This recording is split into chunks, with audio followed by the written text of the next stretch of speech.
You can do all this type of sums using the unitary method. किंतु अगर ये variation method आपको पढ़ाया गया है तो you are born to do the sum particular sum by that method only, क्योंकि कभी कभी इसके लिए आपका मार्क्स भी कट हो सकता है। Hi everyone, welcome you all to my channel and in my today's class. जी हाँ बच्चों, आज के क्लास में हम लोग करने वाले हैं revision from class 8th standard math, right. And आज का जो टॉपिक है वो बहुत इंपॉर्टेंट है, because today we are going to learn a very important topic जिसका नाम है वेरिएशन। जी हाँ बच्चों, वेरिएशन चैप्टर आपके सिलेबस में है, मैथ बुक में है, एंड आप लोग बहुत ज़्यादा कंफ्यूज रहते हो इसके सवालों को लेकर के कि इसे बनाए तो कैसे बनाए। And in this confusion you all think it is better to do this type of sum using the unitary method. जी हाँ बच्चों, ये बिल्कुल गलत भी नहीं है। You can do all this type of sums using the unitary method. किंतु अगर ये वेरिएशन मेथड आपको पढ़ाया गया है तो you are born to do the sum particular sum by that method only, क्योंकि कभी कभी इसके लिए आपका मार्क्स भी कट हो सकता है। और दूसरा चीज़ ये है कि आपको हर मेथड सीखना चाहिए। और तीसरा चीज़ ये है कि ये मेथड जो है वो यूनिटरी मेथड से भी ज़्यादा आसान है। अगर आप इसे समझ जाते हो तो आप बहुत ही शॉर्ट में और कम समय में इस टाइप के सवाल को इस मेथड से बना सकते हो। तो आइए इस वीडियो को शुरू करते हैं और समझते हैं कि कैसे हम लोग इस टाइप के सवाल को वेरिएशन वाले मेथड से बनाएं और कैसे हम लोग समझें कि ये कौन सा वेरिएशन है। तो सारा चीज़ हम लोग डिस्कस करेंगे इस वीडियो में। किंतु उससे पहले बता दूं कि मैं दिगंबर मिश्रा और आप देख रहे हैं मेरा यूट्यूब चैनल। तो अगर आप मैथ को सीखना चाहते हैं तो please do subscribe my channel, like the video and share the video with your friends. तो चलिए वीडियो को शुरू करते हैं। बच्चों, मैं बहुत ही शॉर्ट में आपको समझाऊंगा, ज़्यादा इसको खिचड़ी नहीं बनाऊंगा। सबसे पहले वेरिएशन जो है वो दो तरह का होता है। एक को कहते हैं हम लोग डायरेक्ट वेरिएशन और दूसरे को कहते हैं इन्वर्स वेरिएशन। तो सबसे पहले हम लोग जान लेते हैं कि डायरेक्ट वेरिएशन क्या होता है और इसमें होता क्या है, इसको कैसे हम लोग पता करें। तो डायरेक्ट वेरिएशन में क्या होता है ना, अगर एक इंक्रीज हुआ तो दूसरा क्वांटिटी, सपोज कीजिए दो नंबर है आपके पास, दो क्वांटिटी है, तो एक का वैल्यू जैसे इंक्रीज करेगा दूसरा भी इंक्रीज करेगा, और एक का डिक्रीज करने से दूसरा भी डिक्रीज करेगा। तो आप समझ जाइए कि इसके बीच का जो रिलेशन है वो डायरेक्ट है, ठीक है। और अगर यही उलट हो, यानी कि एक इंक्रीज करने से दूसरा डाउन हो, डिक्रीज करे, या ये इंक्रीज करे तो ये डिक्रीज करे, तो फिर हम लोग उसको कहते हैं इन्वर्स वेरिएशन।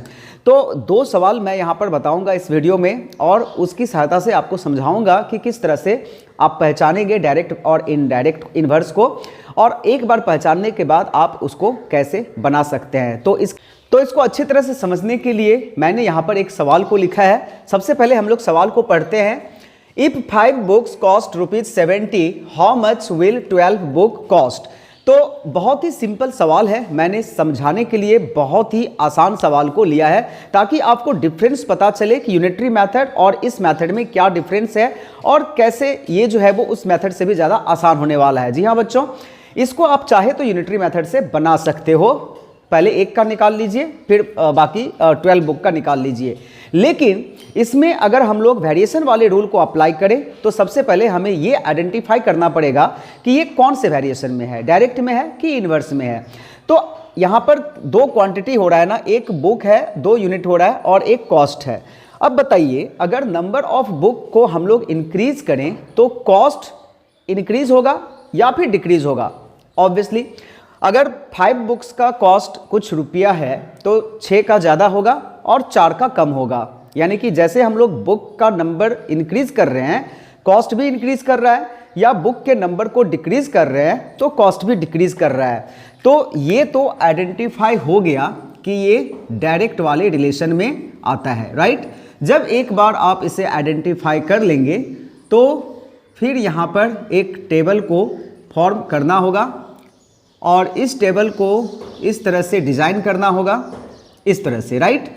इसमें लिख देते हैं नंबर ऑफ बुक्स और इसमें आ जाएगा कॉस्ट का यूनिट होगा रुपीज़, राइट। अब इसको फिल करना पड़ेगा। तो 5 बुक्स का कॉस्ट है 70 रुपीज़, 12 बुक का कॉस्ट हमें निकालना है, तो इसे एक्सलेट कर लेते हैं, ठीक है।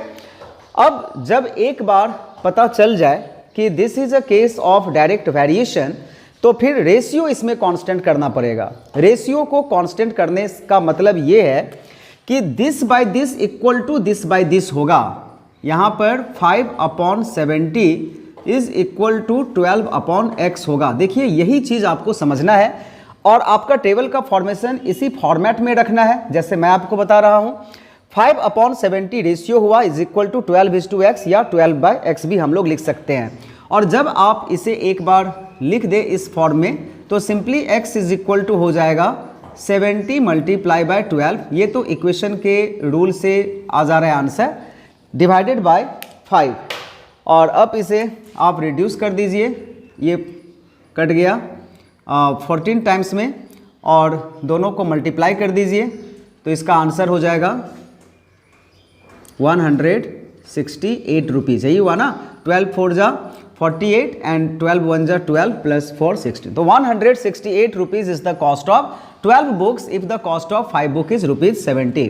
तो ये हो गया पूरा का पूरा डायरेक्ट वेरिएशन पर बेस्ड सवाल और इसे हम लोग इस तरीका से बना सकते हैं।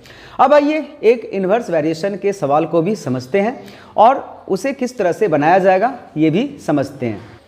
चिल्ड्रेन, इसको समझने के लिए मैंने एक एग्जाम्पल इस सवाल का लिया है। सबसे पहले हम लोग इसको पढ़ते हैं।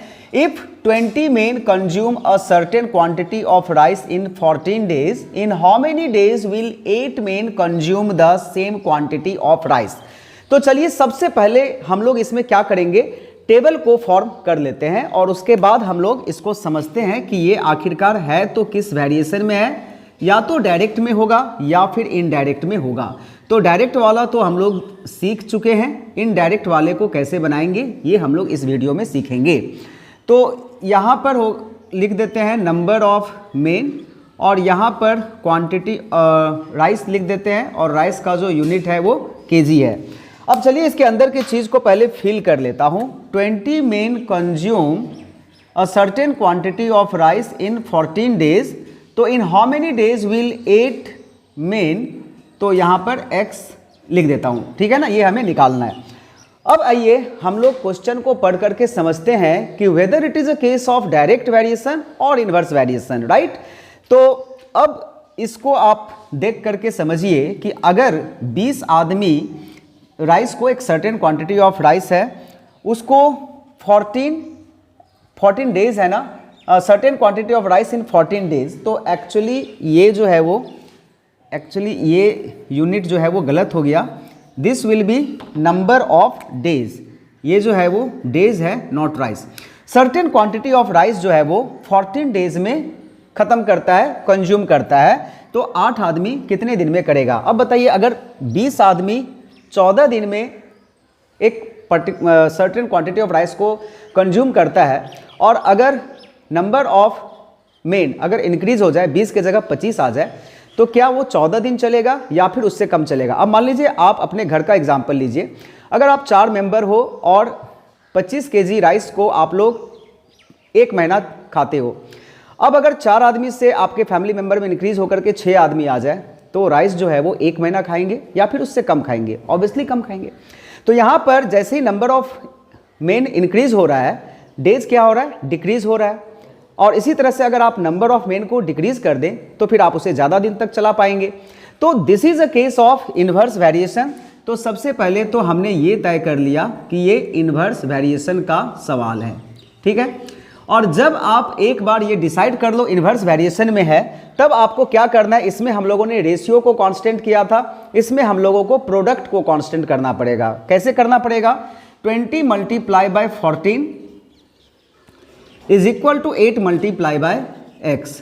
यही रूल है और यही डिफरेंस है। डायरेक्ट में आप रेशियो कांस्टेंट करेंगे, इन्वर्स में प्रोडक्ट को कांस्टेंट करेंगे और इस तरह से x का वैल्यू आ जाएगा 20 मल्टीप्लाई बाय 14 डिवाइडेड बाय 8, है ना। तो इसको अभी हम लोग रिड्यूस कर देते हैं।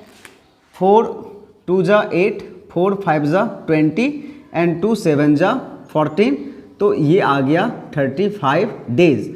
दैट मीन्स अगर 20 आदमी किसी राइस को अगर 14 दिन तक खाता है तो 8 आदमी उसी को 35 डेज तक कंज्यूम करेगा।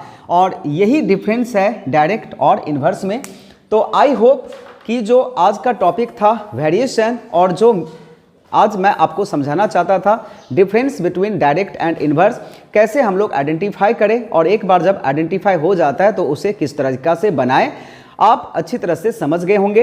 अच्छी तरह से समझ गए होंगे तो मैं आपसे यही उम्मीद करता हूं कि आप इसे जो है वो इस वीडियो को अधिक से अधिक लोगों के साथ शेयर करेंगे, लाइक करेंगे, अगर चैनल पर नए हो तो इसे सब्सक्राइब करेंगे। That's all for today's class. Thank you children for watching the video till the end. Bye bye.